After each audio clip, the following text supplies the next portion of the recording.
Eski ABD Ulusal Güvenlik Danışmanı ve Büyükelçi John Bolton, bugün bize katıldığınız için teşekkür ederim. Davetiniz için teşekkür ederim. Teşekkür ederim Sayın Büyükelçi. Bildiğiniz gibi İran'daki durum her geçen gün kötüleşiyor ve bu Orta Doğu'yu da doğrudan etkiliyor.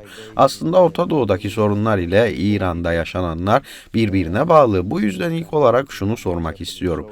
İsrail ve ABD İran'da temel olarak neyi hedefliyor? Temel hedefleri neler? Bence Ayetullahlar rejiminin oluşturduğu tehdit, özellikle nükleer silah elde etme çabaları ve dünya çapındaki terör faaliyetleriyle hem Orta Doğu'da hem de küresel ölçekte ciddi riskler yaratıyor. Bu tehditleri ortadan kaldırmak temel motivasyon.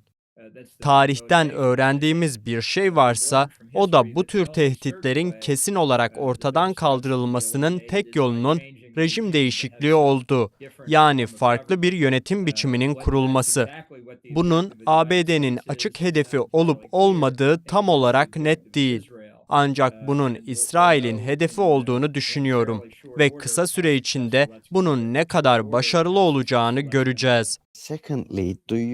Donald Trump, İran'a yönelik savaş stratejisini ve taktiklerini doğru ve etkili buluyor musunuz? Buluyorsanız neden?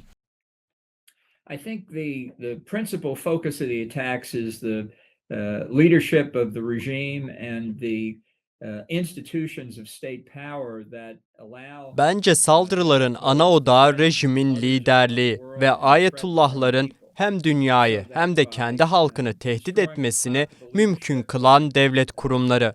Rejimin tepesine hedef alarak devrim muhafızlarını, Kudüs gücünü ve Besiç milislerini zayıflatarak rejimi yukarıdan parçalamaya başlıyorsunuz. Bu da liderlik içinde çatışmalar yaratır ve sonunda çöküşe yol açar.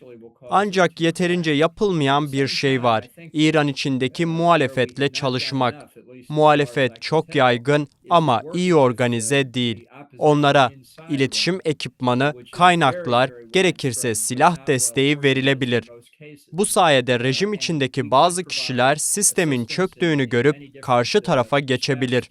Ayrıca İran'daki birçok etnik grubun yıllardır baskı gördüğünü düşünürsek, özellikle Kürtler, bu grupların hakları için harekete geçirilmesi muhalefeti güçlendirecektir. Devrim muhafızları üzerindeki her baskı olumlu bir adımdır. Rejim çöktükten sonra belki geçici bir askeri yönetim olabilir. Sonrasında ayetullahlardan kurtulan İran halkı kendi geleceğine kendisi karar verebilir. The ethnic groups so that they can stand up for their own rights. I think all of the pressure that we can put on the Revolutionary Guard is positive. And then after the regime falls, perhaps there'll be a temporary military government of some kind, and then freed from the Ayatollahs, the peoples of Iran can make up their own mind what they want their future to be. Thank you so much. You make two different points, which is very important for me as well. Çok teşekkür ederim. İki çok önemli noktaya değindiniz ama önce şunu sormak istiyorum. ABD için İran rejiminin çökmesi tek başına yeterli mi yoksa sonrasında kurulması planlanan belirli bir siyasi düzen var mı? That Washington aims to establish afterwards. Yes, you also mentioned a short period of time there might be a military control mechanism, but how about the aims to establish afterwards that war? No, I don't think the Trump administration has any specific plan, and I don't really think a specific plan is necessary or even helpful beforehand. Hayır, Trump yönetiminin belirli bir planı olduğunu düşünmüyorum. Zaten önceden böyle bir plan yapmak ne gerekli ne de faydalı. Bir kişi ya da grubun İran'ın yeni yönetimi olacağına dışarıdan karar vermek yanlış olur. Bu muhalefeti böler. Oysa odaklanmamız gereken şey rejimi bölmek. Sonrası için planınız ne diye soranlar oluyor. Benim cevabım şu: bu planı biz dışarıdan yazamayız. İran halkı kendi kararını vermeli. We can see many possibilities, but it should be allowed to the people of Iran to make that decision, not us.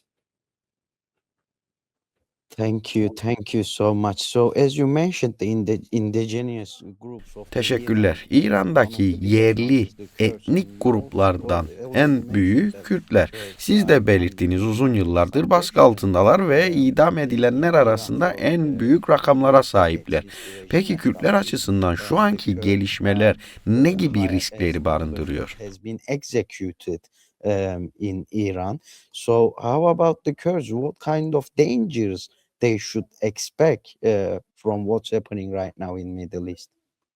Well, we know that the regime has focused more on the Kurds over the years than almost any other group because Rejim yıllardır en çok Kürtleri hedef aldı.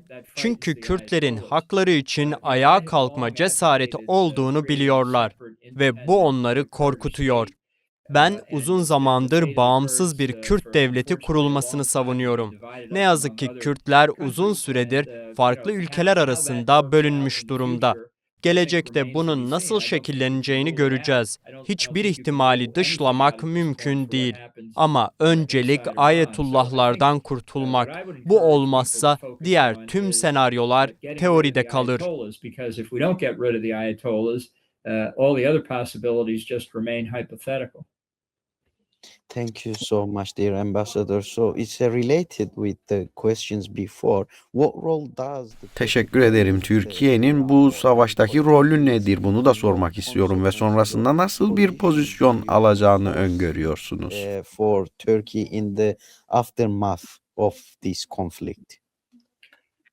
Well, the Erdogan government has not been helpful at all, as far as I can tell, to the United States, and it's been unhelpful in many respects.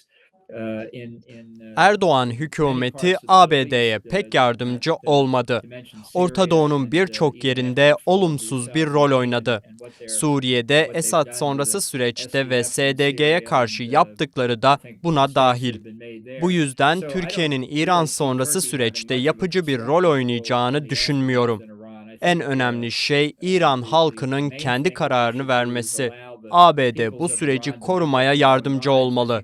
Başka aktörlerin kendi çıkarlarıyla süreci domine etmesine izin vermemeli. Özellikle 47 yıldır baskı altında olan Kürt halkının iradesi üzerinde.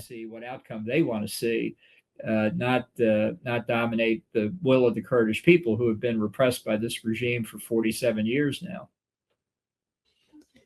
Thank you, Ambassador. Also, many people are saying this answer can be very shortly, but many people are saying that Turkish-Kurdish conflict. Tekrardan teşekkürler. Kısa bir sorum daha var. Türkiye'de Kürt-Türk meselesinde bir barış süreci devam ediyor biliyorsunuz. Bu süreci destekliyor musunuz? Başarılı olursa bu süreç Orta Doğu'ya olumlu etkisi de sizce olur mu?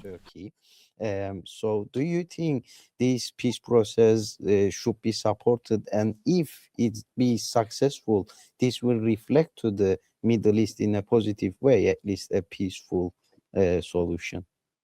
Well, if that were able to happen, I think that that could well have effects, obviously, throughout the Middle East as a whole. Eğer bu gerçekleşirse Orta Doğu genelinde olumlu etkileri olabilir. Ama Erdoğan'ın geçmiş sicilini biliyorum. Şu an iç politikada zor durumda ve bu yüzden Kürtlere açılım yapıyor olabilir. Süreci destekliyorum ama zaman alacaktır. İran'da da süreç uzun olabilir ama tekrar söylüyorum, önce mevcut rejimin gitmesi gerekiyor.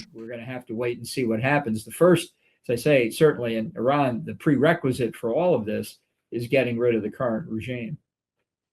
Thank you so much, Ambassador. Lastly, very shortly, in your view, what is the United States doing right? Son olarak şunu da ekleyelim. ABD şu anda neyi doğru yapıyor ya da nerede hata yapıyor? Is there any mistakes on this continuing war? Well, I think the focus on the Revolutionary Guard is the best part of it, but I do think since Devrim muhafızlarını hedef almak doğru. Ama kara gücü kullanmayacaksanız muhalefeti daha fazla desteklemeniz gerekir. Trump bu konuda tutarsız davrandı. Kürtlere destek verecek gibi görünüyordu ama geri adım attı. Belki perde arkasında işler yapılıyor, bu normaldir. Ama genel olarak en büyük eksik İran içindeki muhalefete yeterince destek verilmemesi. Trump has been inconsistent. I thought he was going to provide additional support for the Kurds, and then he seemed to back away from that. Things may be going on behind the scenes, and that's fine. That's often necessary in conditions of war. But overwhelmingly, I think the most important place where we're not doing everything that we could is in helping the opposition inside Iran. Thank you so much. Lastly, very shortly, we have only 1 minute left. If you would like to give any message to Kurds. Son olarak eklemek istediğiniz bir mesajınız varsa özellikle Kürtlere dönük bunu da alalım. Your free TV, you can say anything you would like to. Kürt halkına en iyi dileklerimi iletiyorum. Uzun zamandır bağımsız bir devlet istiyorsunuz. Belki artık buna yaklaşıyoruz. Bu çok zor bir süreçti ama Amerika'da bu fikri destekleyen birçok insan var. Teşekkür ederim. Thank you so much. Çok teşekkür ederim Büyükelçi John Bolton. Değerli yorumlarınız ve programımıza katıldığınız için teşekkürler. Thank you for your valuable comments.